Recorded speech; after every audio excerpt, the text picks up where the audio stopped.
Bonjour à chacun. Bonjour. Nous sommes heureux de pouvoir vous retrouver.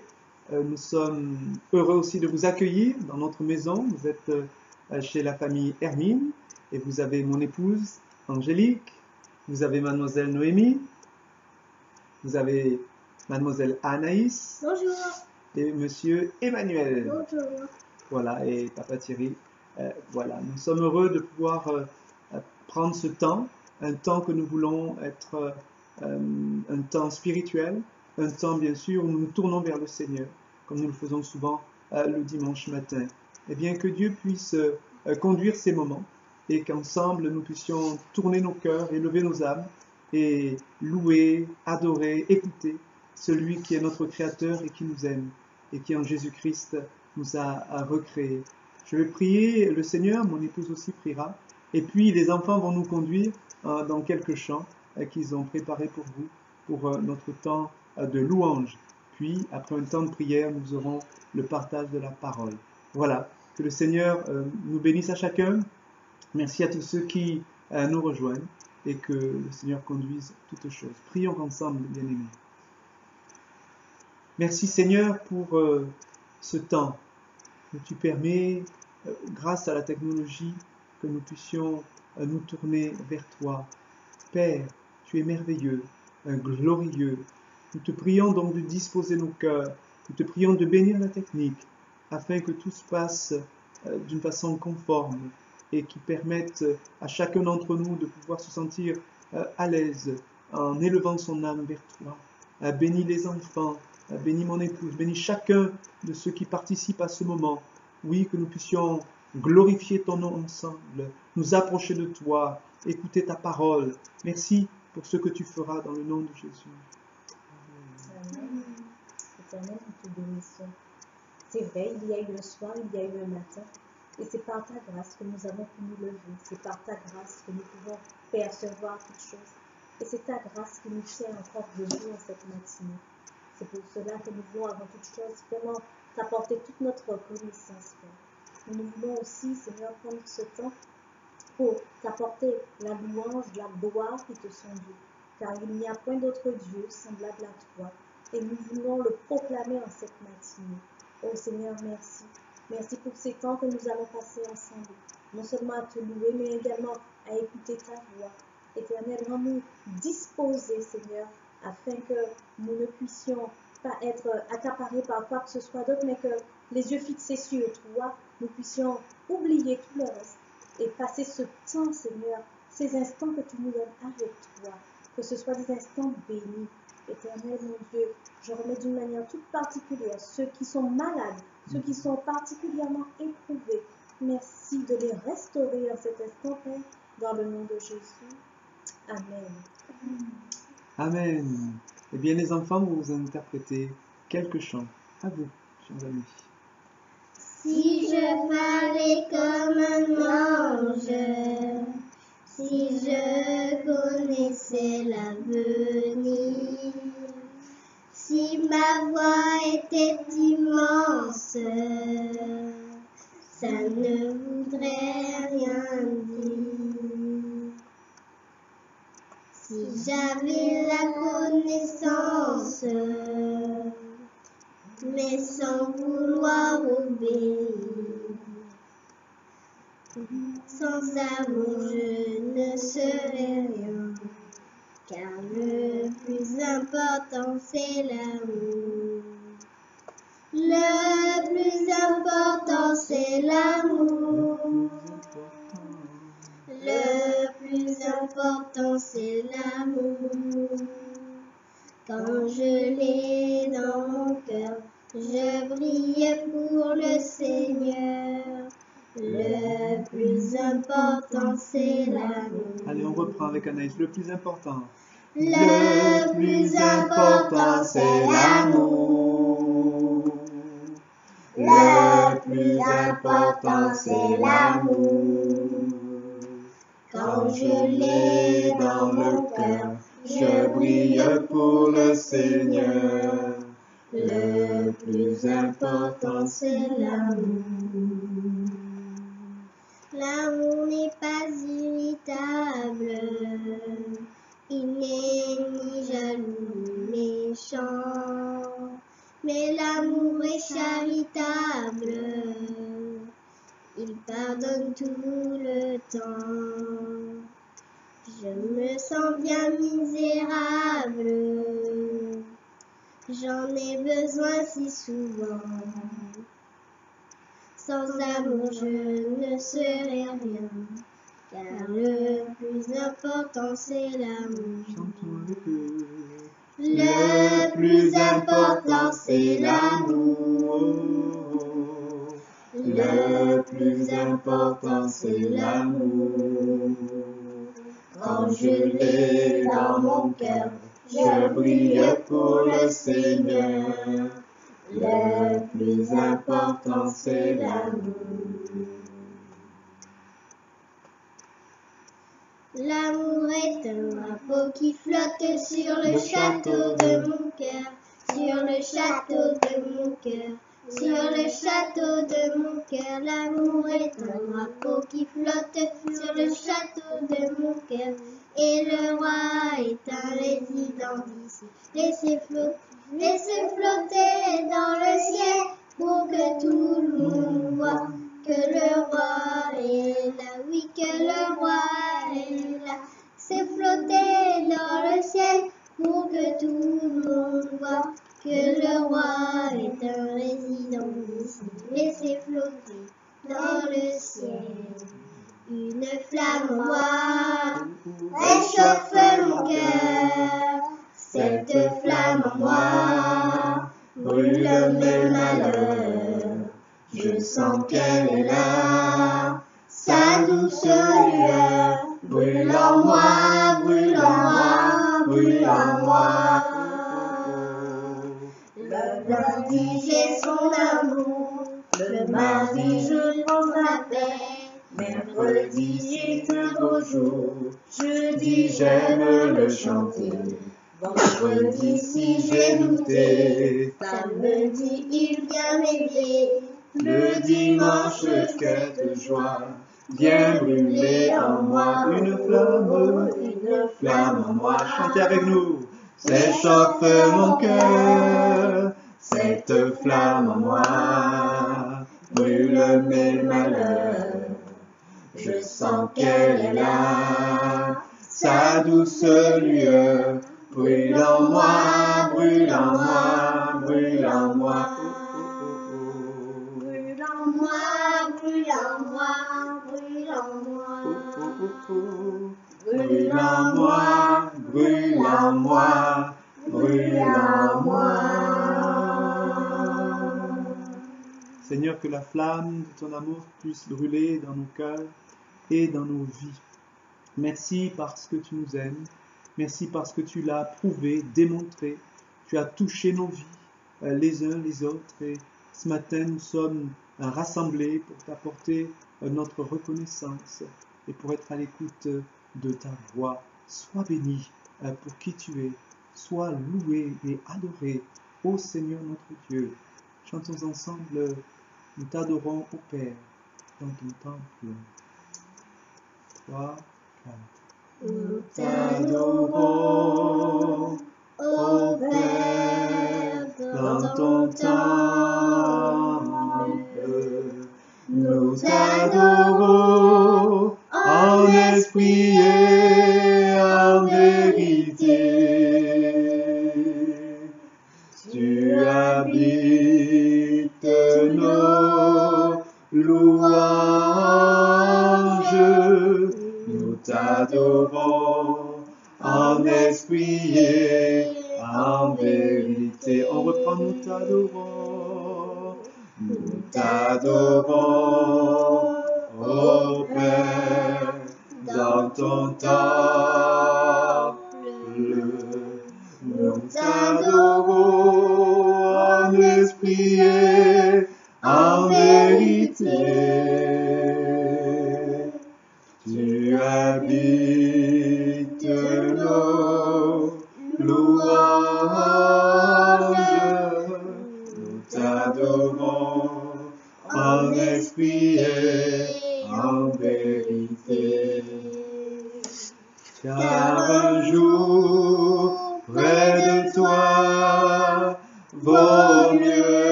désire habiter dans ton temple,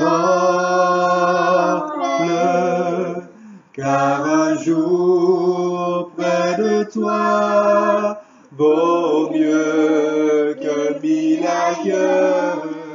Je désire habiter dans ta maison, Seigneur.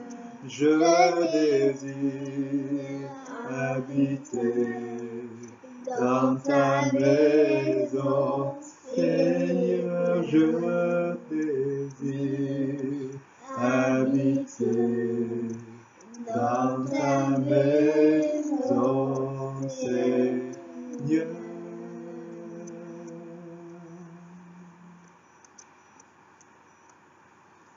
Nous sommes venus, c'est vrai, te louer.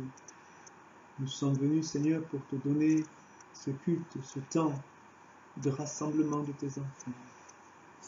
Et chacun ce matin, nous voulons te dire, oh Dieu, que tu es précieux pour nous. Nous voulons te dire, oh Dieu, que tu comptes pour nous. Nous voulons te dire, oh Dieu, que nous t'aimons et que nous voulons apprendre à t'aimer davantage. Viens nous aider, viens nous fortifier, viens nous conduire. Éternel Dieu des armées, oui, touche-nous du ciel, touche nos cœurs et nos vies. Manifeste ta grandeur, ta bonté, ta fidélité. Nous sommes rassemblés pour cela, pour te louer, pour te rencontrer. Dieu éternel, Dieu des armées, sois béni. Je vous invite les uns les autres à prier chez vous. J'invite les enfants aussi à prier au moment du Seigneur. Seigneur Jésus, Dieu Tout-Puissant, nous te remercions pour cette journée que tu vas nous permettre de passer. Nous te remercions pour tout ce que tu as fait pour nous. Nous te demandons de bien vouloir guérir les malades, de nous garder tous les jours de notre vie et qu'on puisse toujours te servir. Fais que tout se passe bien. Au nom de Jésus, et pour ta gloire, nous t'avons prié. Amen. Amen. Merci Seigneur, pour la nuit que tu nous as fait passer. Comme une très belle journée. Merci pour tout ce que tu as fait. Bénis tous ceux qui nous voient aujourd'hui. Bénis ceux qui se passent côté. Et de ceux qui passent toute personnalité. Et de les chrétiens eux-mêmes. Bénis tous les malades. Bénis ceux qui sont dans le poste. Que tout le monde puisse te connaître. Jésus est ta gloire. Amen. Amen. Merci Seigneur pour cette nuit. Nous tous les malades. Oui, maman. Oui, les filles. Nous tous les malades. Oui, maman. Oui, papa. Maman. Papi.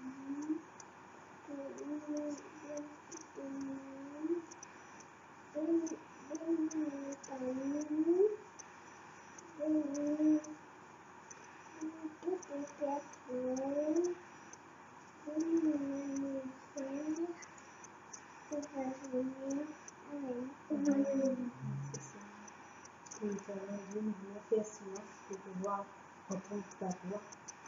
Nous voulons, Seigneur, que ton bon dépôt puisse demeurer dans nos cœurs. Alors merci, Père Saint, de nous donner des oreilles attentives. Merci, Éternel, de déverser une onction toute particulière sur ton serviteur, que par sa bouche ta parole soit donnée, que tout ce qui est de l'homme, Seigneur, que tout ce qui est du moi soit banni, afin que ton Saint-Esprit puisse avoir toute la liberté de s'exprimer au travers de ton serviteur. Éternel, merci pour cette provision que tu nous donnes, Père, dans le nom de Jésus. Amen. Amen. Gloire à Dieu. On va chanter Boum Boum Boum et après les enfants vont pouvoir nous quitter. Ça c'est le chant préféré de Mademoiselle Noémie. Boum Boum boum, c'est le tambour. Au don du ciel, Jésus revient. Boum boum boum, c'est le tambour. Au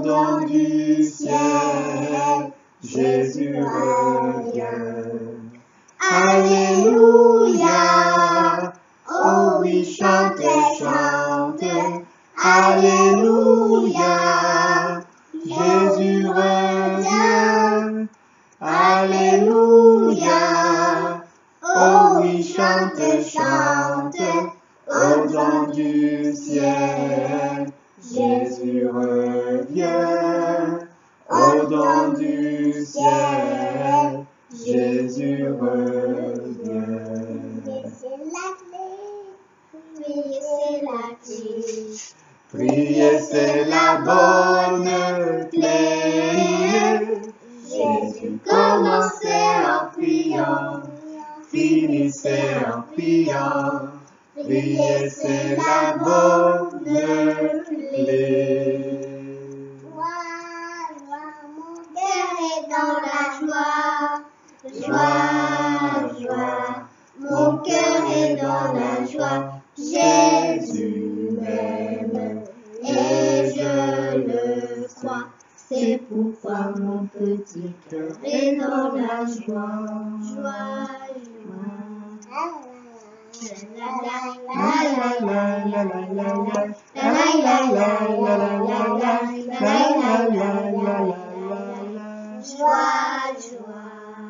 Eh bien, merci aux enfants.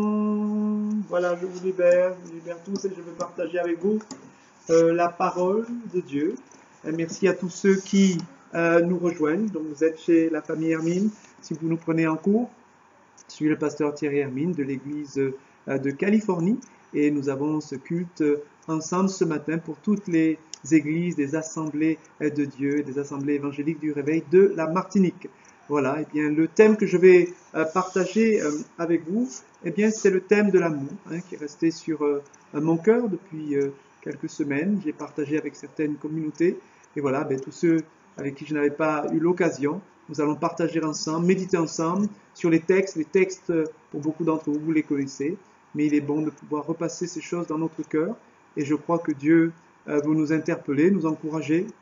Vous savez comme moi que les temps de cette crise sanitaire sont un peu particuliers, perturbant les choses, modifiant les choses, mais Dieu nous rappelle les choses essentielles, et je crois bien sûr que méditer sur l'amour et surtout pouvoir, en soulignant les leçons qu'il nous donne, les mettre en pratique, eh bien, nous permettra de glorifier le Seigneur. Et d'ailleurs, les chants que les enfants ont chantés, eh bien, vont dans le bon sens. Alors, je ne sais pas si ma grande fille avait vu un petit peu ce que je préparais, mais en tous les cas, ça va dans le bon sens.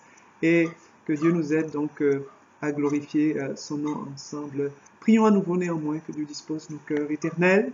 Nous voulons te remettre nos cœurs, nos vies, et ce temps de méditation de ta parole. Je prie afin que tu nous aides, conduit par ton Saint-Esprit, à partager bien, ce qui est important pour chacun d'entre nous, afin que nos vies soient des vies qui te soient agréables, et que nos vies soient des vies qui aident les autres qui nous entourent. Merci Seigneur pour ce que tu feras, dans le nom puissant de notre Seigneur Jésus-Christ. Conduis toutes choses, Père. Amen. Alors je vous invite à lire un verset, lire pour vous, et à méditer sur ce thème de l'amour dans la première épître de Jean. Vous savez que l'apôtre Jean, l'un des disciples du Seigneur, on l'appelle parfois l'apôtre de l'amour, a parlé beaucoup d'amour. Et dans cette épître de l'apôtre Jean, dans 1 Jean, au chapitre 4, eh bien, nous avons au verset 18 ce verset que j'aimerais partager avec vous. La crainte n'est pas dans l'amour, mais l'amour parfait bannit la crainte, car la crainte suppose un châtiment, et celui qui craint n'est pas parfait dans l'amour. Je répète, la crainte n'est pas dans l'amour, mais l'amour parfait bannit la crainte, car la crainte suppose un châtiment, et celui qui craint n'est pas parfait dans l'amour. Alors, partageons ensemble quelques pensées, bien évidemment, le thème l'amour. Que pouvons-nous dire sur l'amour? Eh bien, qu'il y a en réalité différents types d'amour. Nous devons bien sûr aimer, mais et qu'est-ce que nous comprenons par aimer? Qu'est-ce que nous comprenons par avoir de l'amour? Et quand on étudie les choses, quand on regarde en particulier le texte, le texte est écrit en grec, et le mot utilisé ici est le mot agapé.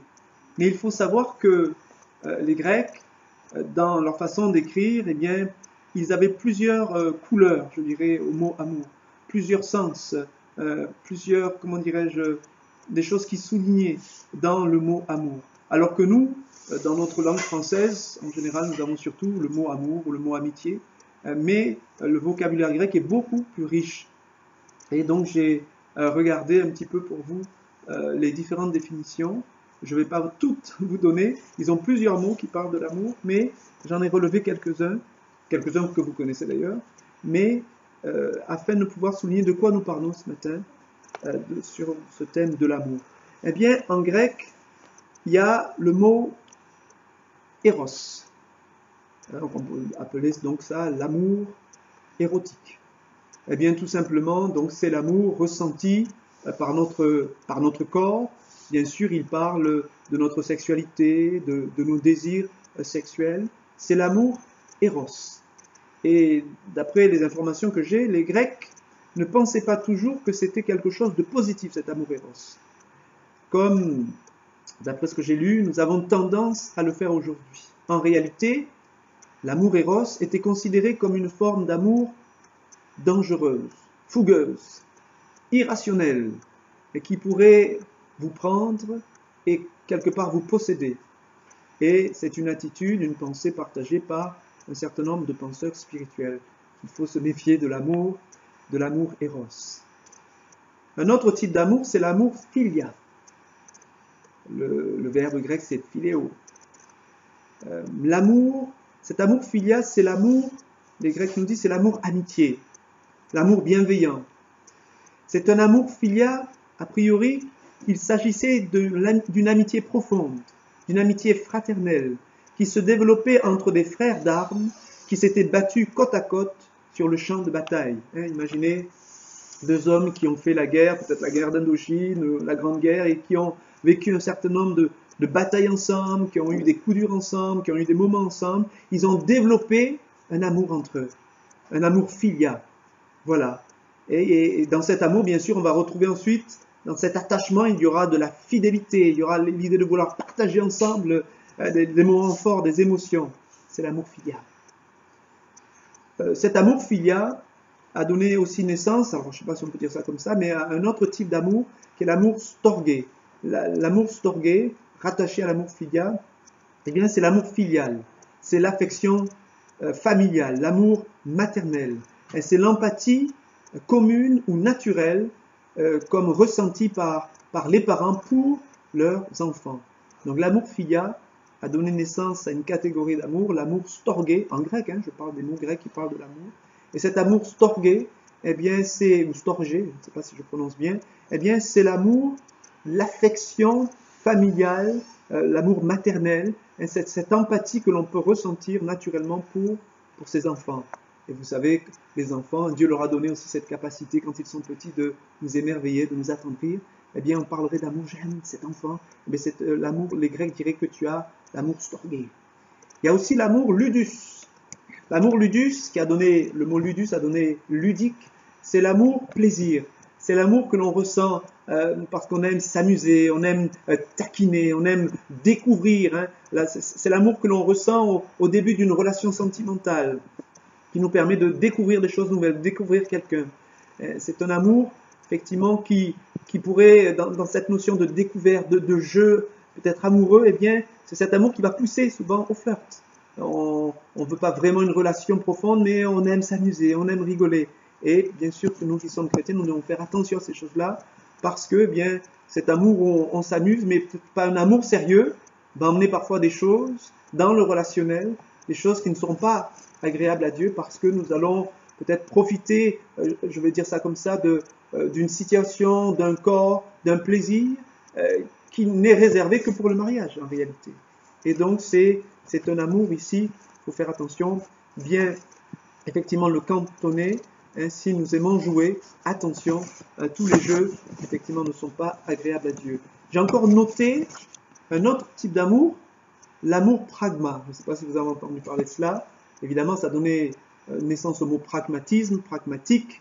Et donc, c'est la compréhension profonde qui s'est développée, par exemple, dans les couples mariés. C'est un amour, cet amour pragma permet de faire des compromis. Il permet par exemple d'aider la relation à traverser les temps difficiles. C'est un amour qui peut faire preuve de patience, de tolérance, même si c'est un amour peut-être moins plaisant, c'est un amour, on va dire, raisonné, raisonnable, un amour qui veut construire et est un amour qui est donc capable, je le disais, d'être patient. Mais nous, ce dont nous parlons ce matin, c'est l'amour, le terme utilisé par la Bible, c'est l'amour agapé. Et pour les Grecs, donc c'est une haute forme d'amour, et ils disent que c'est un amour désintéressé, c'est un amour inconditionnel. Et bien sûr, c'est le mot utilisé, je le dis ce matin, par la Bible pour nous parler de l'amour qui vient de Dieu, de l'amour divin, de l'amour que Dieu veut que nous puissions exercer entre nous, vers notre prochain aussi. C'est donc pas un amour intéressé, c'est pas un amour forcément qui peut toujours nous apporter du plaisir, comme l'amour ludus, mais c'est un amour inconditionnel. C'est un amour qui ne dépend pas de l'autre. Dans l'amour éros, eh bien, j'aime parce que tu me procures ce plaisir, mais si ce plaisir disparaît, vous savez très bien que cet amour éros peut facilement se transformer en haine. Voilà. Mais l'amour que Dieu nous demande d'avoir dans notre cœur, dans notre vie, c'est un amour qui va plus loin que juste le côté personnel, le côté où je me fais plaisir, tu m'apportes du plaisir, alors je t'aime. C'est un amour inconditionnel. Je t'aime et je t'aimerai toujours, malgré que. Bien sûr, dans cet amour, ça ne veut pas dire forcément qu'on va tout accepter. Mais ça veut dire que le regard que nous avons sur l'autre est toujours un regard bienveillant. Je crois, j'avais lu qu'effectivement, cet amour, ce type d'amour a été exprimé par un des pères dans la religion, Thomas d'Aquin pour ceux qui connaissent, comme vouloir le bien d'autrui. Cet amour agapé veut le bien d'autrui. Et en vouloir le bien d'autrui, ce n'est pas toujours tout permettre. Ça peut être effectivement un amour comme ça, qui va pouvoir corriger, qui va pouvoir faire dire, fais attention à ce que tu fais, fais attention à ce que tu dis, tu prends le mauvais chemin. C'est quand même par amour, parce qu'on veut le bien de celui que l'on considère, de celui que l'on aime. Donc nous voulons parler ensemble de cet amour, et le texte donc que nous voyons nous dit, la crainte n'est pas dans l'amour agapé, mais l'amour agapé parfait, bannit la crainte, car la crainte suppose un châtiment, et celui qui craint n'est pas parfait dans l'amour. Donc ici, dans ce verset que nous méditons, nous avons cette opposition, ou cette juste exposition de ce thème de l'amour, cet amour agapé, mais aussi de la notion de la crainte. Et pareil, en regardant bien sûr ce que disent les dictionnaires, eh bien, le mot grec, en tous les cas dans la Bible, par rapport à ce mot ici crainte, c'est le mot phobos. De ce mot phobos, bien évidemment, vous avez les phobies. Et il y a toutes sortes de phobies. Donc j'ai regardé pour vous, là aussi. Il y a toutes sortes de phobies. Alors il y a l'acousticophobie, par exemple, celui qui a peur du bruit. Et de temps en temps, j'ai peur du bruit, parce que mes oreilles sont sensibles. Il y a la photophobie, celui qui a peur de la lumière. Il y a toute une panoplie de phobies. Il y a la phobophobie, celui qui a peur d'avoir peur. Voilà. Il y a aussi, et c'est un peu plus d'actualité, la pyrétophobie, celui qui a peur d'avoir de la fièvre. Vous voyez pourquoi on peut parler de ça. Il y a la dengue, il y a le virus. Il y a aussi la virophobie, celui qui a peur des virus. Donc il y a tout un tas de craintes qui existent, que nous développons. Ce sont des craintes parfois justifiées, des fois ce ne sont pas des craintes justifiées, elles sont irrationnelles, c'est des choses enfouies, peut-être un traumatisme, ce que nous avons vécu, des choses peut-être qui nous sont venues peut-être de notre descendant, je ne sais, on ne peut pas tout expliquer, mais certains par exemple ont peur des araignées, l'arachnophobie, alors on va comprendre, est-ce que, non je ne veux pas dire ça, j'allais dire est-ce qu'ils auraient été à un moment donné des insectes et puis ils ont eu peur des araignées, non, on ne sait pas, mais il y a ces peurs qui sont en nous parfois irrationnelles, les gens ont du mal à contrôler tout cela, mais la parole de Dieu nous invite à ne pas vivre dans la peur, à ne pas vivre dans la crainte, mais plutôt à pouvoir maîtriser nos craintes, nos peurs. Et surtout qu'il y a un verset des Écritures dans le livre de Job qui nous dit « Ce que tu crains, c'est ce qui t'arrive ». Et donc, cette notion de peur, cette notion de crainte, elle implique pour moi la notion de la foi négative. C'est-à-dire, au lieu d'avoir confiance en Dieu, confiance dans les promesses de Dieu, confiance que Dieu m'aime, que Dieu va me garder, Dieu va me protéger, eh bien, j'ai peur. Et cette peur, cette angoisse, parfois va générer, va permettre à certaines choses de nous arriver qui ne nous serait pas arrivé si on n'avait pas eu peur. J'appelle ça la foi négative. Hein? Et la parole de Dieu ne nous invite pas à la foi négative, mais au contraire à la foi positive, à la foi dans notre Seigneur Jésus-Christ, à lui faire confiance. Et j'aimerais lire pour vous dans le psaume 27, qui nous parle justement de la crainte et de la confiance, ce que dit ici bien le roi David, dans l'un des psaumes, le psaume 27. Écoutez ce qu'il dit par rapport à la notion de crainte. Psaume 27 dans les Écritures, psaume de David, « L'Éternel est ma lumière et mon salut. L'Éternel est ma lumière et mon salut. De qui aurais-je crainte? L'Éternel est le soutien de ma vie. De qui aurais-je peur? Quand les méchants s'avancent contre moi pour dévorer ma chair, ce sont mes persécuteurs et mes ennemis qui chancellent et tombent. Si une armée se campait contre moi, mon cœur n'aurait aucune crainte. Si une guerre s'élevait contre moi, je serais malgré cela plein de confiance. Je demande à l'Éternel une chose que je désire ardemment. Je voudrais habiter toute ma vie dans la maison de l'Éternel pour contempler la magnificence de l'Éternel et pour admirer son temple, car il me protégera, dit-il, dans son tabernacle au jour du malheur. Il me cachera sous l'abri de sa tente. Il m'élèvera sur un rocher et déjà ma tête s'élève sur mes ennemis qui m'entourent. J'offrirai des sacrifices dans sa tente au son de la trompette. Je chanterai, je célébrerai l'Éternel jusque-là. Amen. Alors, comme l'exprime ce psaume, toi qui es peut-être dans la crainte, il nous rappelle que si l'Éternel est le soutien de ma vie, de qui aurais-je peur? En d'autres termes, il y a ce verset qui dit, si Dieu est avec nous, qui sera contre nous? Parce que Dieu est tout puissant. Même si dans le monde spirituel, vous savez qu'il y a le diable, il y a les démons, et ils ont effectivement une puissance, mais Dieu est tout puissant. Donc même si le diable a décidé de nous faire voir la misère, Dieu est capable de mettre un frein à cela. Et Dieu, par la puissance qui habite en nous, nous donne la victoire. Celui qui est en nous, il y a un verset qui dit cela, celui qui est en nous est plus fort que celui qui est dans le monde. Donc oui, la crainte existe dans ce monde. Nous pouvons avoir des craintes rationnelles, irrationnelles, venant de notre vécu, venant de notre passé, venant peut-être d'héritage, je ne sais. Mais en tous les cas, la parole de Dieu ne nous invite pas à être des hommes, des femmes, des jeunes qui vivent dans la crainte, mais plutôt à être des hommes, des femmes, des jeunes qui vivent dans la foi, dans la confiance que Dieu est avec nous. La parole de Dieu nous dit de ne pas craindre celui qui peut faire périr le corps, mais de craindre plutôt celui qui peut faire périr le corps et l'âme dans la géhenne. Sous-entendu, si nous sommes menacés dans ce monde par des êtres méchants, par des gens qui nous en voudraient, pensez par exemple à ceux qui sont persécutés pour leur foi, on veut leur demander d'abdiquer, de renoncer à leur foi, et on les fait peur, on les menace peut-être de les mettre à mort, de les mettre en prison, mais certains choisissent plutôt de souffrir, ils maîtrisent quelque part leur peur, ils n'abandonnent pas leur foi, parce qu'ils craignent celui qui est en haut, plutôt que de craindre ceux qui marchent sur cette terre. Et il y a là une vérité. Parce que notre vie sur terre, je le dis souvent, est passagère. Nous ne faisons que passer. Tu ne fais que passer. Et ce qui est important, bien sûr, au travers de cette vie, eh bien, c'est de rencontrer le Seigneur, de faire alliance avec lui. S'il est avec nous, qui sera contre nous? S'il est avec nous, nous serons plus rassurés, n'est-ce pas? Nous aurons cette confiance que celui qui est le plus puissant marche avec moi. Il est à mes côtés. Et même si tu viens pour essayer de m'effrayer, Dieu, lui, il est là.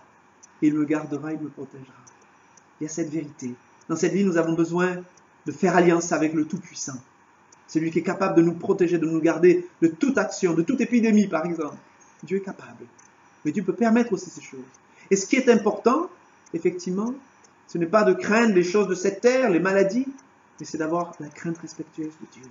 Cette crainte respectueuse de Dieu nous éloigne du mal, nous enseigne la Bible. Cette crainte respectueuse de Dieu nous permet de réaliser que nous sommes des pécheurs. Et que le Dieu que nous considérons est un Dieu saint. Et que c'est un Dieu qui nous emmènera un jour à rendre compte pour nos vies. À rendre compte pour nos péchés. Mais la bonne nouvelle de l'Évangile, c'est que nos péchés peuvent être pardonnés par le moyen de la foi. Si je crois en Jésus-Christ, si je crois dans sa vie, ce Seigneur que nous servons, ce Seigneur que nous adorons, si tu crois en lui, si tu crois dans sa vie, dans sa mort, dans sa résurrection, la Bible dit que tu peux demander à Dieu de te pardonner pour tous tes péchés. Et Dieu te pardonnera. Si nous confessons nos péchés, dit la Bible, il est fidèle et juste pour nous les pardonner et nous laver de toute iniquité. Oui, Dieu nous invite à ne pas vivre dans la crainte, mais il nous invite à développer une relation spirituelle avec lui qui nous donnera de la confiance et qui nous donnera de l'assurance. Et cette relation, comme l'exprime le verset, elle dépend de l'amour, d'un amour parfait. Je relis le verset que nous méditons ensemble. 1 Jean chapitre 4, verset 18.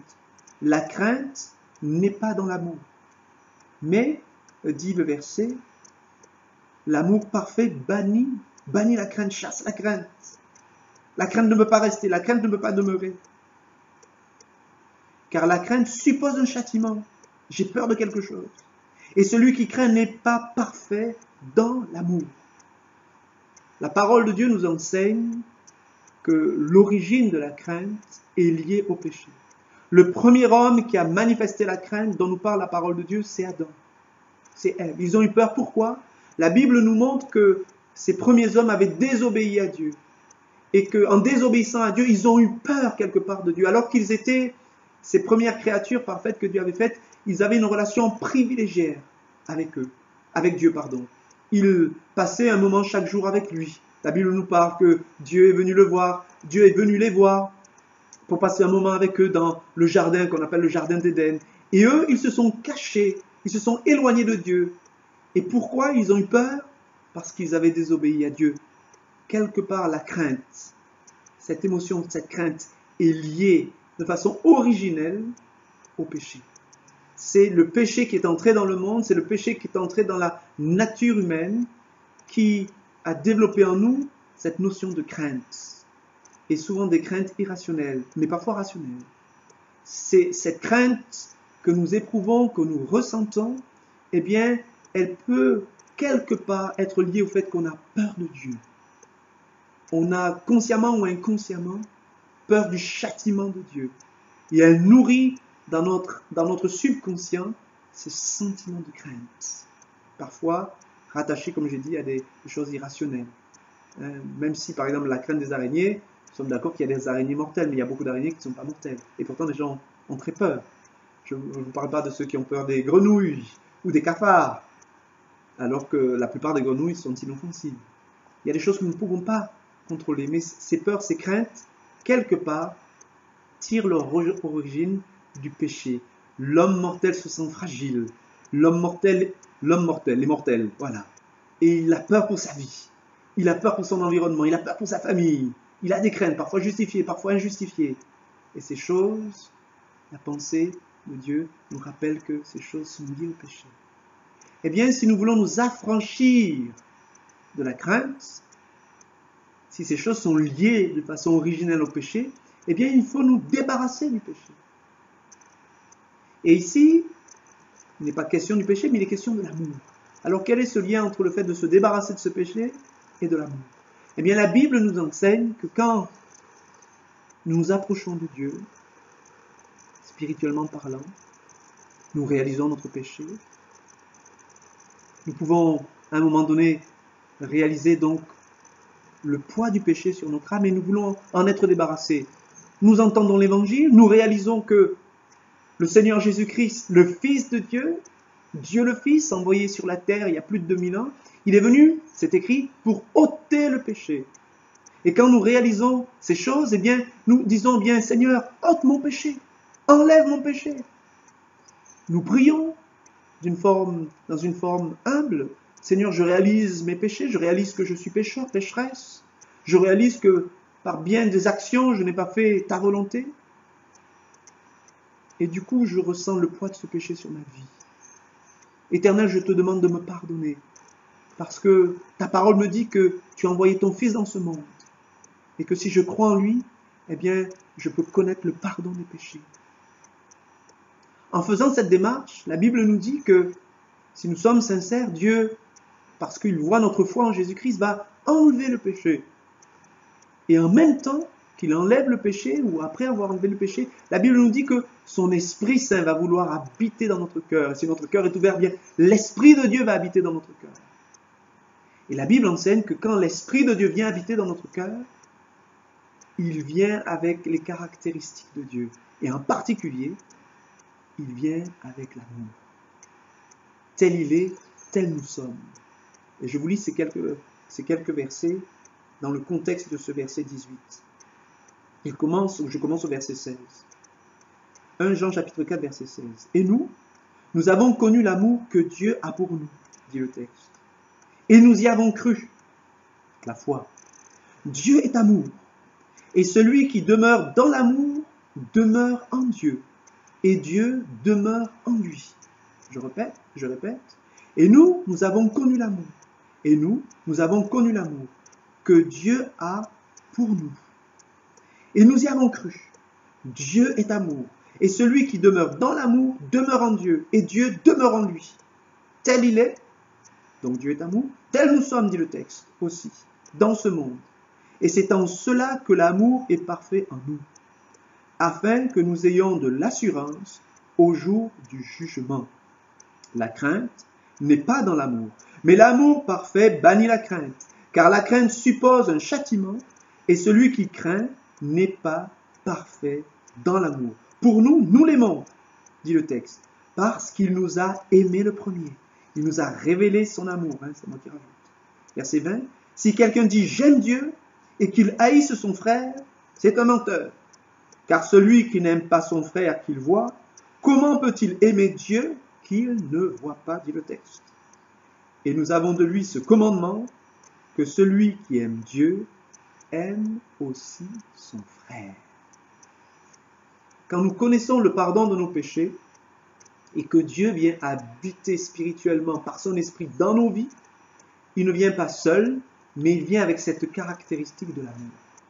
Et le texte dit que si nous demeurons dans l'amour, eh bien nous aurons un amour parfait. Et que cet amour parfait bannit la crainte.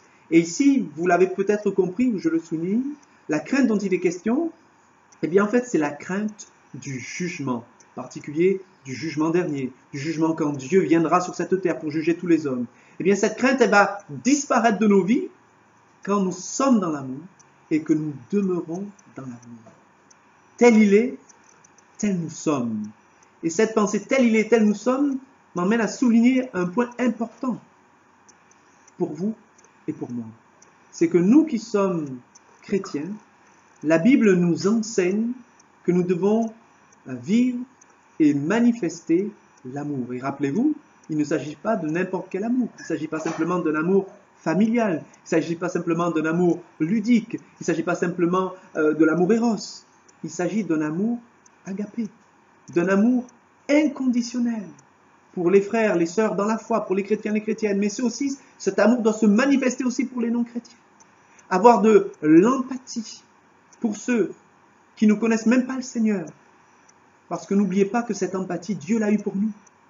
Avant de devenir chrétiens, nous n'étions pas chrétiens. Mais Dieu nous a aimés et il a manifesté cet amour. Au travers de circonstances de nos vies, Dieu s'est révélé à nous. Au travers parfois de coups durs, Dieu s'est manifesté à nous. Nous étions peut-être dans une situation catastrophique, peut-être une maladie. Et à cause de ce que nous avions entendu, nous savions qu'il y a un Dieu et peut-être tu as crié, tu as dit « Dieu, si tu existes, fais quelque chose pour moi ».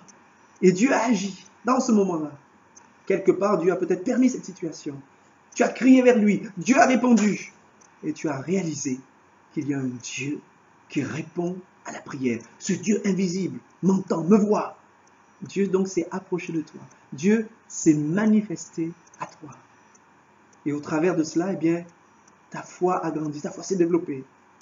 Et tu as peut-être cherché une Bible ou quelqu'un t'a offert une Bible et tu as appris à connaître Dieu. Tu as appris à connaître ce que Dieu attend de toi. Eh bien, ce que je suis en train de souligner, c'est que quand nous sommes chrétiens, Dieu nous demande de pouvoir manifester l'amour. Et que nous pourrions faire beaucoup de choses, comme les enfants le chantaient quelque part, ils faisaient référence à 1 Corinthiens 13, mais s'il n'y a pas l'amour, cela ne sert à rien. Je lis pour vous ce rappel des Écritures. S'il n'y a pas l'amour, cela ne sert à rien. Écoutez ce que dit ce texte bien connu, 1 Corinthiens chapitre 13, verset 1er. Quand je parlerai les langues des hommes et des anges, si je n'ai pas l'amour, je suis un airain qui résonne, une cymbale qui retentit. Donc je parle, oui, peut-être la langue des hommes, la langue des anges, mais aux yeux de Dieu, je suis simplement quelqu'un qui fait du bruit. Pourquoi? Parce que je n'ai pas l'amour. Il ne s'agit pas de l'amour ludus, il ne s'agit pas de se faire plaisir à soi-même, il s'agit de l'amour agapé. Si tu n'as pas l'amour agapé, même si tu parles par les langues des hommes et des anges, faisant référence bien sûr au don spirituel du don des langues, eh bien si tu n'as pas l'amour, tu fais simplement du bruit. Tu n'es pas agréable à Dieu. Je continue. Quand j'aurai le don de prophétie, capable de prophétiser, la science de tous les mystères et toute la connaissance, quand j'aurai même toute la foi jusqu'à transporter des montagnes, si je n'ai pas l'amour, écoutez bien, le texte dit « je ne suis rien ». Je répète. Et quand j'aurai le don de prophétie, la science et de tous les mystères et toute la connaissance, quand j'aurai même toute la foi jusqu'à transporter des montagnes, si je n'ai pas l'amour, je ne suis rien. Et quand je distribuerai tous mes biens pour la nourriture des pauvres, quand je livrerai même mon corps pour être brûlé, si je n'ai pas l'amour, cela ne me sert à rien. Vous savez que nous les hommes, nous regardons l'apparence, mais Dieu regarde à notre cœur. Nous faisons peut-être parfois beaucoup de choses en disant nous sommes chrétiens, nous faisons ceci, nous faisons cela, mais Dieu réalise que malgré que nous sommes chrétiens, nous n'avons pas l'amour. Et cela ne sert à rien. Pour Dieu, cela ne sert à rien. Il n'y aura aucune récompense pour toutes les œuvres qui sont faites par un chrétien et qui sont faites sans amour. Le chrétien sera sauvé, certes, mais comme au travers du feu, dit un texte, c'est-à-dire qu'il n'aura aucune récompense par rapport aux œuvres qu'il aura faites sans amour. Et combien les uns les autres, nous qui sommes chrétiens, nous voulons servir Dieu. Mais si tu sers Dieu sans amour, quelque part, tu passes à côté de ce que Dieu aurait voulu pour toi. Et tu passes à côté de ce que tu pourrais être pour les autres. Parce que les enfants disaient, si j'ai l'amour, eh bien je brille. Si j'ai l'amour, je brille pour ceux qui entourent. Si j'ai l'amour, Dieu manifeste sa présence en fait. Et c'est ce que j'ai compris. Pour demeurer dans l'amour, la Bible le dit, on va le dire ensemble, et quelque part il faut demeurer dans l'obéissance à Dieu. C'est-à-dire que nous pouvons faire beaucoup de choses pour le Seigneur et en même temps désobéir à Dieu. Et cette désobéissance à Dieu, cette désobéissance peut-être avérée, caractérisée, eh bien, elle va nous emmener à passer à côté de ce que Dieu attend de nous. Et ce que Dieu attend de vous et de moi, eh bien, c'est que nous puissions être toujours en communion avec lui, demeurer en communion avec lui. Mais si nous ne gardons pas sa parole, nous ne demeurons pas dans l'amour, dit la Bible, et je vais le lire pour vous. Et si nous ne demeurons pas dans l'amour, quelque part, la présence de Dieu n'est pas en nous comme il faudrait. Et son amour n'est pas là. Cet amour agapé n'est pas là. Et nous passons à côté de l'objectif divin pour la foi chrétienne. La foi chrétienne doit manifester le Dieu agapé, le Dieu d'amour. Ce Dieu d'amour, tel il est, tel nous sommes, nous avons lu. C'est la théorie. Mais en pratique, malgré que nous sommes chrétiens, parfois, souvent, même pour moi, bon, je ne suis pas le meilleur, c'est sûr. Mais nous ne sommes pas dans cet amour. Nous ne vivons pas cet amour. Nous passons à côté. Et le témoignage que nous rendons dans la société est floué, ou il est flou, parce qu'il manque justement cet amour. Je vous lis un texte, peut-être pour souligner cette pensée. Dans 1 Jean chapitre 2, ceux qui auraient la Bible, mais sinon je lis pour vous. 1 Jean chapitre 2, j'ai noté cela, vous allez comprendre. En particulier le verset 5. Il est écrit 1 Jean chapitre 2 verset 5, mais l'amour de Dieu est véritablement parfait en celui qui garde sa parole. Par cela nous savons que nous sommes en lui. Je répète, mais l'amour de Dieu est véritablement parfait en celui qui garde sa parole. Par cela nous savons que nous sommes en lui. Quand je garde la parole de Dieu, je sais que je reste en Dieu. Si je reste en Dieu, Dieu est amour. Je reste dans l'amour. Et si je reste dans l'amour, je suis rempli de cet amour. Et grâce à cet amour, eh bien, je peux aimer les autres. Si je suis rempli de l'amour de Dieu, vous êtes d'accord? Eh bien, je vais pouvoir donner de cet amour à ceux qui m'entourent. Et c'est un amour inconditionnel. Et la Bible dit dans 1 Corinthiens 13, eh bien, c'est un amour qui n'est pas envieux. C'est un amour qui est patient. C'est un amour qui aime ce qui est juste, etc. C'est un amour qui a de véritables qualités. C'est un amour qui n'est pas soupçonneux. Parfois nous sommes soupçonneux. C'est pas l'amour agapé, ça. Ce n'est pas l'amour de Dieu. Si tu fais l'analyse de ta vie, où en es-tu avec ton amour? Est-ce que tu manifestes l'amour agapé, l'amour de Dieu? Ou est-ce que c'est d'autres types d'amour? Tu crois aimer? Tu crois être un chrétien qui aime? Tu as certes de l'amour dans ton cœur, mais c'est de l'amour naturel que tout homme peut manifester. Ce n'est pas l'amour agapé. Cet amour agapé, c'est cet amour qui nous permet d'aimer nos ennemis, d'avoir de l'empathie même pour nos ennemis. C'est cet amour qui nous permet de pardonner. C'est cet amour qui nous permet d'être réconciliés. C'est cet amour qui va toujours vouloir du bien pour l'autre. Est-ce que tu veux du bien pour ceux qui t'entourent? Est-ce que tu veux du bien pour les membres de ta famille? Est-ce que tu manifestes l'amour agapé, l'amour de Dieu? Je lis le contexte de 1 Jean chapitre 2 verset 5. Donc le verset 5 dit, mais l'amour de Dieu est véritablement parfait en celui qui garde sa parole. Est-ce que tu gardes cette parole? Et quand il parle ici de la parole, il parle de cette parole en particulier qui nous dit que nous devons nous aimer les uns les autres. Je lis pour vous le contexte.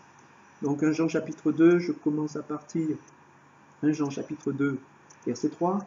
Si nous gardons ses commandements, nous savons par cela que nous l'avons connu. Celui qui garde ses commandements, celui qui a la capacité de garder les commandements de Dieu, il sait qu'il a connu Dieu, c'est-à-dire qu'il est rentré dans une communion avec Dieu. Celui qui dit « je l'ai connu » et qui ne garde pas ses commandements est un menteur, et la vérité n'est point en lui. Beaucoup d'entre nous, parfois, nous sommes des menteurs. Je relis. Celui qui dit « je l'ai connu, je connais Dieu, je suis un chrétien » et qui ne garde pas ses commandements est un menteur. La vérité n'est point en lui. Mais l'amour de Dieu est véritablement parfait en celui qui garde sa parole. Par cela, nous savons que nous sommes en lui. Celui qui dit qu'il demeure en lui doit marcher aussi comme il a marché lui-même. Et Jésus, bien sûr, a marché dans l'amour, c'est écrit dans Éphésiens chapitre 5. Bien-aimés, ce n'est pas un commandement nouveau que je vous écris, dit ici l'apôtre Jean, mais un commandement ancien que vous avez eu dès le commencement. Ce commandement ancien, c'est la parole que vous avez entendue. Quelle était cette parole? C'est cette parole qui nous invitait à nous aimer les uns les autres. Toutefois, c'est un commandement nouveau que je vous écris. Pourquoi dit-il cela? Qui est vrai en lui, en Dieu, et en vous. Car les ténèbres se dissipent et la lumière véritable paraît déjà. Quand l'apôtre Jean écrit cela, il voit déjà dans son cœur, dans son esprit, la lumière de Dieu qui paraît déjà, c'est-à-dire le retour du Seigneur Jésus qui s'approche. Et pourtant, ça a déjà été écrit il y a 2000 ans. La parole de Dieu nous a toujours placés dans une urgence de considérer que le retour du Seigneur est proche. Lisez les textes, comprenez les textes, ils ont écrit il y a plus de 2000 ans. Et les chrétiens sont toujours placés devant cette urgence de considérer le Seigneur de Jésus revient bientôt. Et c'est vrai que Dieu ne mesure pas le temps comme nous. Un texte dit qu'un jour est comme 1000 ans. 1000 ans sont comme un jour pour le Seigneur. Donc bien sûr, les choses sont relatives. Mais Dieu veut que les chrétiens considèrent que le Seigneur n'est pas loin, qu'il arrive. Et plus les jours passent, et avec tout ce qui se passe dans le monde, bien sûr, nous sommes de plus en plus marqués par cette pensée. Le Seigneur revient. La lumière véritable se lève. Elle se lève. Je relis verset 8. Toutefois, c'est un commandement nouveau que je vous écris, qui est vrai en lui et en vous, car les ténèbres se dissipent, et la lumière véritable paraît déjà. Celui qui prétend être dans la lumière et qui est son frère est encore dans les ténèbres. Celui qui aime son frère demeure dans la lumière et aucune occasion de chute n'est en lui. Nous avons besoin de demeurer dans l'amour, de demeurer dans la lumière parce qu'il n'y a dans cela aucune occasion de chute. Cela ne veut pas dire que nous sommes parfaits, mais cela veut dire que dans notre foi, même si nous trébuchons, nous allons pouvoir nous relever et continuer à marcher avec Dieu. Alors que celui qui est dans la haine, eh bien, il est complètement aveuglé, il peut perdre véritablement son chemin. Verset 10. Celui qui aime son frère demeure dans la lumière, et aucune occasion de chute n'est en lui. Mais celui qui est son frère est dans les ténèbres, il est dans les ténèbres, il marche dans les ténèbres, il ne sait où il va, parce que les ténèbres ont aveuglé ses yeux. Nous sommes chrétiens, certes, mais nous pouvons faire fausse route. Nous sommes chrétiens, certes, et pourtant vivre une vie qui n'est pas une vie marquée par l'amour agapé de Dieu. Et nous ne pouvons pas avoir cet amour agapé de Dieu si vous comprenez l'enseignement des Écritures, si nous ne gardons pas la parole de Dieu. Quand je dis garder la parole de Dieu, ça ne veut pas dire que nous sommes tout le temps parfaits. Mais ça veut dire que nous reconnaissons que ce qui est blanc est blanc, ce qui est noir est noir. C'est-à-dire ce que Dieu nous a demandé et qui est la vérité, soit je le fais, je suis dans la justice, soit je ne le fais pas et je suis dans le péché. Et si je ne le fais pas, ce que la parole de Dieu me demande, c'est de me repentir de cela, de demander pardon à Dieu pour cela, afin de pouvoir me retrouver à nouveau dans ce qui est la vérité, de ce qui est vrai. La Bible ne dit pas que nous ne pécherons jamais. Mais la Bible nous demande de nous maintenir dans une vie de communion avec Dieu. Et pour me maintenir dans une vie de communion avec Dieu, à chaque fois que je pêche, et que le Saint-Esprit me le montre, d'une façon ou d'une autre, peut-être au travers d'une personne qui m'interpelle, d'un SMS que je reçois, je ne sais quoi, une circonstance où l'Esprit de Dieu m'interpelle et me dit « Mais là tu as péché, ou là tu es dans le péché ». Ce que la parole de Dieu te demande, me demande, c'est que nous puissions nous repentir de nos péchés. Parce que celui qui demeure dans le péché, il demeure dans les ténèbres. Et Dieu, lui, il est dans la lumière. Si nous voulons être des chrétiens véritables, nous devons être des chrétiens en communion avec Dieu qui est dans la lumière. Et pour être en communion avec Dieu qui est dans la lumière, nous devons nous débarrasser de tout péché. Dès que nous sommes conscients d'un péché, que Dieu nous purifie, que Dieu nous sanctifie, afin que nous puissions nous approcher de notre Dieu qui nous serre dans ses bras, que nous puissions être remplis de cette présence de Dieu, demeurer dans la vérité, demeurer dans la parole de Dieu, demeurer dans la communion avec Dieu, demeurer dans l'amour. Et grâce à cet amour, eh bien, nous aurons de l'assurance quand le jugement viendra. Si tu vis une vie dans l'amour agapé, si tu vis une vie dans la communion de Dieu, même tu vas aspirer quelque part, quand tu sens que le Seigneur vient te chercher, tu vas te réjouir, tu dis Seigneur, me voici, mis-moi Seigneur, j'arrive. N'est-ce pas vrai? Alors que si tu sais que tu vis dans la haine, tu vis dans le mensonge, tu vis dans l'hypocrisie, je crois qu'il y aura de la crainte dans ton cœur quand tu sens que la dernière heure arrive. Et ce n'est pas ce que Dieu veut pour toi, mais il te demande de vivre une vie d'amour agapé. Que le Seigneur te bénisse au travers de ces quelques pensées. Il ne désire pas que nous soyons dans la crainte, mais que nous puissions vivre dans l'amour, et dans l'amour agapé. Nous allons prier maintenant pour terminer ce temps de partage, de méditation. Simplement, Dieu nous demande de vivre une vie d'amour. Cette vie d'amour particulier, d'amour, le plus haut degré d'amour, l'amour avec le sceau divin, eh bien, nous le recevons dans notre cœur et dans notre vie. Il est alimenté dans notre cœur et dans notre vie grâce à notre communion avec Dieu. Ce que Dieu veut pour toi, ce que Dieu veut pour chacun d'entre nous, ce que Dieu veut pour le monde entier. Regardez ce qui s'est passé aux États-Unis. Cet homme qui a tué un autre, qui a, étouffé un autre, à cause d'une histoire de racisme, qui a manifesté de la méchanceté. Cet homme ne vivait pas l'amour agapé, vous êtes d'accord? Aucune empathie, alors que l'autre qui est à terre lui dit « Mais j'étouffe, j'étouffe ». Il vit dans la haine. Et son cœur est probablement aveuglé par la haine. Mais Dieu va lui parler. Prions pour cela d'ailleurs. Dieu parle à cet homme, afin qu'il puisse se repentir justement de cette vie qui l'emmènerait à la destruction. S'il meurt dans un tel état, eh bien, au jour du jugement, il ne reste que la crainte de rencontrer Dieu. Mais Dieu ne veut pas que nous soyons dans la crainte. L'amour parfait bannit la crainte. Que Dieu nous aide. Si nous voulons avoir cet amour parfait, nous devons demeurer dans la vérité, demeurer dans les commandements de Dieu. Et quand nous péchons, parce que cela nous arrive, demandons à Dieu de nous pardonner. Confessons nos péchés, dit la Bible.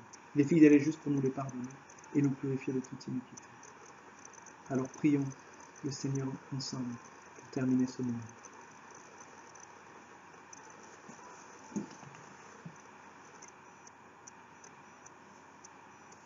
Éternel notre Dieu, nous sommes ensemble devant toi. Merci pour ta parole qui nous invite à une vie d'amour supérieur, un amour inconditionnel, un amour bienveillant, un amour qui veut le bien de l'autre. Cet amour, tu l'as manifesté pour chacun d'entre nous en envoyant ton Fils Jésus-Christ mourir à la croix. Nous sommes devant toi, bousculés par ta parole, mais sachant que tu veux nous faire du bien. Premièrement, ô Dieu, nous voulons te demander pardon pour nos vies qui sont vécues sans l'amour agapé de Dieu. Cet amour, peut-être nous ne l'avons jamais eu. Ou cet amour, nous l'avons eu, mais nous l'avons perdu. Nous ne sommes pas demeurés dans l'amour, comme dit la Bible. Pardonne-nous, ô Éternel. Oui, pardonne-nous. Nous confessons notre haine, notre méchanceté, notre hypocrisie. Nous te demandons, ô Dieu, de purifier nos cœurs.